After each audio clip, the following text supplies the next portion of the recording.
Attappadi കാരറ government U P സ്കൂളിൽ നിന്നാണ്. അവിടുത്തെ 2ാം ക്ലാസ്സുകാരി സുദീപയുടെ ഡയറി കുറിപ്പുകൾ സോഷ്യൽ മീഡിയയിൽ വൈറലാവുകയാണ്. മലയാളം മാതൃഭാഷയല്ലാതിരുന്നിട്ടും 6ാം വയസ്സിൽ സുദീപ ഭാഷയുടെ അതിർവരമ്പുകൾ ഭേദിച്ച് ജൈത്രയാത്ര തുടരുകയാണ്. സുദീപയ്ക്ക് അഭിനന്ദനവുമായി മന്ത്രി വി ശിവൻകുട്ടിയും രംഗത്തെത്തി. School headmistress Sindhu AV diary കുറിപ്പുകൾ സമൂഹമാധ്യമത്തിലൂടെ പങ്കുവച്ചതോടെയാണ് സുദീപ ശ്രദ്ധേയായത്. അട്ടപ്പാടി മലനിരകളുടെ സീമന്തപുത്രിയാണ് 6 വയസ്സുകാരി സുദീപ. മല്ലീശ്വരനെ കുലദൈവമായി കാണുന്ന മുടുക സമുദായത്തിലെ കൊച്ചുമിടുക്കി. കാരറയിലെ സുധീഷ് രാജിന്റെയും ദീപയുടെയും മൂത്ത മകൾ. 1ാം തരം എത്തുന്നതുവരെ മുടുക ഭാഷയിലായിരുന്നു ആശയവിനിമയം. സംസാരിച്ചു ശീലിച്ചത് മുടുക ഭാഷയെന്ന് ചുരുക്കം.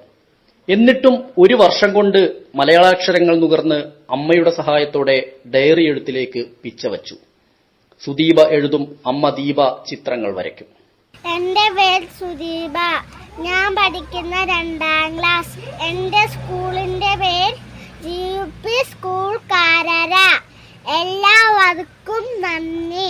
മന്ത്രി അപ്പൂപ്പന്റെ അഭിനന്ദനമെത്തിയതോടെ വൈറലായി. ഈ വർഷം ഏറ്റവും പ്രത്യേകത തോന്നിയത് സുദീപയുടെ ഡയറിയാണ്. അത് ടീച്ചറെ കാണിക്കുകയും ടീച്ചർക്ക് അത് കൂടുതൽ ചിത്രങ്ങൾ കണ്ട് കൂടുതൽ അത് ആ കുട്ടിയുടെ ഒരു ഭാവന കുട്ടിക്ക് കൂടുതൽ ഇഷ്ടപ്പെടുകയും അതാണ് സമൂഹ മാധ്യമങ്ങളിൽ പ്രചരിക്കുകയും ചെയ്തത്. എന്തായാലും കുട്ടി നന്നായിട്ട് കഴിവുള്ള ഒരു കുട്ടിയാണ്. ആ കുട്ടിയെ കൂടുതൽ സഹായിച്ചത് അമ്മയാണ്. കുട്ടിക്ക് അറിയാത്ത കാര്യങ്ങൾ അമ്മ സഹായിക്കുകയും കുട്ടി അത് കളർ കൊടുത്ത് നല്ല വ്യക്തമായിട്ട് അത് എഴുതി ക്ലാസ്സിൽ കൊണ്ടുവരികയും ചെയ്യുന്നുണ്ട്. നല്ലൊരു സംയുക്ത ഡയറിയായി സുദീപയ്ക്ക് സൂക്ഷിക്കാൻ കഴിയുന്നുണ്ട്. അതുപോലെ തന്നെ മാതൃകയാക്കിക്കൊണ്ട് എല്ലാവരും അത് ചെയ്യാൻ ശ്രമിക്കുന്നുമുണ്ട്.